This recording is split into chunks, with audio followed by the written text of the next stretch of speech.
بسم اللہ الرحمن الرحیم۔ تقدیر کسے کہتے ہیں اور نصیب کیا ہے؟ حضرت امام علی رضی اللہ تعالیٰ عنہ اپنے چاہنے والوں کو فرما رہے تھے کہ تقدیر اور نصیب میں فرق، کچھ چیزیں تقدیر میں ہوتی ہیں تو کچھ نصیب میں۔ تو کسی نے کہا، یا علی ہمیں کیسے معلوم ہو کہ تقدیر اور نصیب کیا فرق ہے؟ یہ کہنا تھا تو حضرت امام علی رضی اللہ تعالیٰ عنہ نے فرمایا، اے شخص، تقدیر پر انسان کا اختیار نہیں ہوتا۔ جیسے تم اپنی ماں تبدیل نہیں کر سکتے، جو تمہاری ماں ہے زندگی بھر وہی رہے گی۔ تم اپنا باپ تبدیل نہیں کر سکتے، تم اپنے پیدا ہونے کے لمحات تبدیل نہیں کر سکتے۔ جس فیصلے میں انسان کا اختیار نہ ہو وہ تقدیر ہے۔ اور نصیب یہ ہے کہ قدم قدم پر انسان کے سامنے صحیح غلط کا فرق واضح ہے۔ جو فیصلے انسان اپنے لیے کرتا ہے، جس چیز پر انسان اپنا اختیار رکھتا ہے، وہ سارے فیصلے انسان کے آنے والے نصیب کو بہتر یا بدتر بتاتے ہیں۔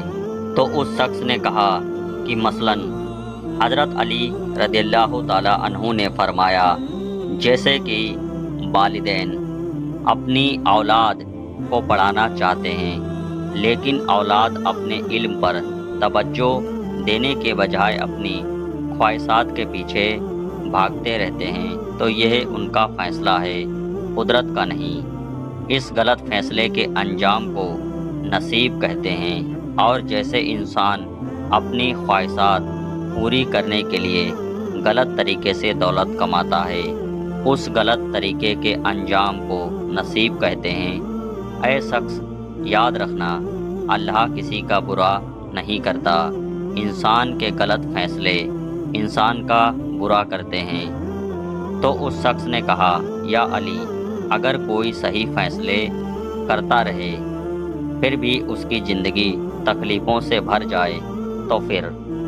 بات جب یہاں تک پہنچی تو حضرت امام علی رضی اللہ تعالیٰ عنہ مسکرانے لگے اور فرمانے لگے، اے شخص، یاد رکھنا، اللہ جس بندے کو زیادہ دینا چاہتا ہے، نوازنا چاہتا ہے، تو اسے پہلے اس منزل کے قابل بناتا ہے، اور قابل بننے کے لیے اسے سیکھنا درکار ہے۔ یاد رکھنا، اللہ جس کو سکھانا چاہتا ہے تو اسے نہ کسی مکتب بھیجتا ہے نہ کسی استاد کے پاس، بلکہ اسے تکلیفوں کا زیور پہناتا ہے، کیونکہ اس زمین پر انسان کو سیکھنے کے لیے سب سے بہترین استاد تکلیف ہے۔